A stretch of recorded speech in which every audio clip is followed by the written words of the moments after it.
Chesterfield presents the Bob Hope Show. Direct from the United States Marine Supply Depot in Barstow, California. Transcribed with Les Brown and his band of renown. For Chesterfield, yours truly, High Everback.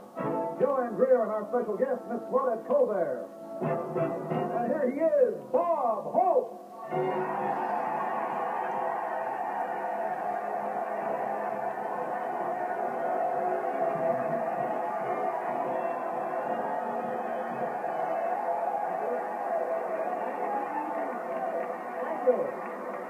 Thank you, ladies and gentlemen. Here I am at Barstow for Chesterfield and the men of the U.S. Marine Supply Depot.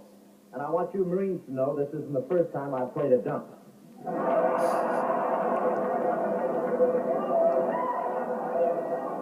Yes, sir, this Marine base is very important to the West Coast. Carries all the supplies that are vitally necessary to our fighting men. No kidding. Did you ever see a warehouse full of dice?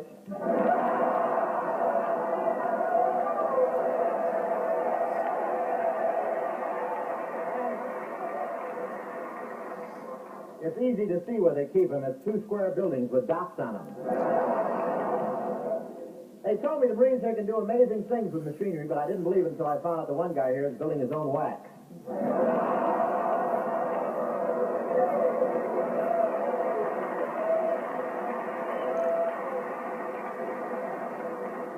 A congressman has been out here today taking pictures of me telling jokes at the camp. First, I was flattered, and I found out he's using the pictures as an argument to get servicemen more pay.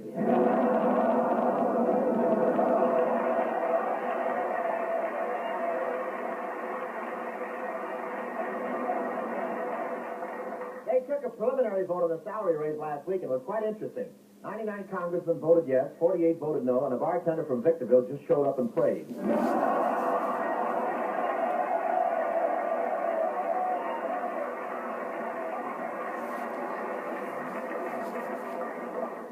Celery tonic, man, huh? But I think that President Truman has to okay the raise. Best refuses to sew any more patches on General Bradley's pants.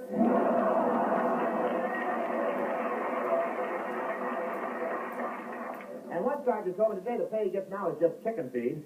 I think that's what he meant. He said it's for the birds.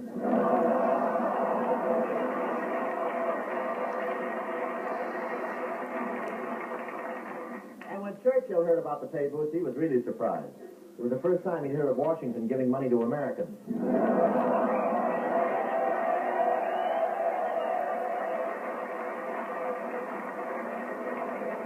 And speaking of cutting the budget, Washington just cut $5 billion from the Air Force budget. All I can say is it's going to be mighty embarrassing when we see our pilots going down the runway flapping their arms. Of course, I can understand it because Washington is so busy with the election. It's still a little too early for kissing babies, but every morning the Republican candidates get together and compare puckers. And this time the Republicans are sure they're going to win. And why not? They've got a candidate for every voter.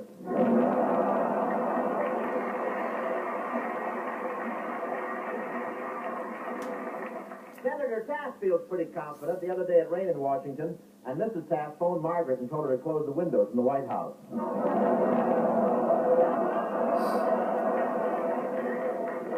That sneaks up on you, doesn't it? You kind of hate yourself for not moving out of the way.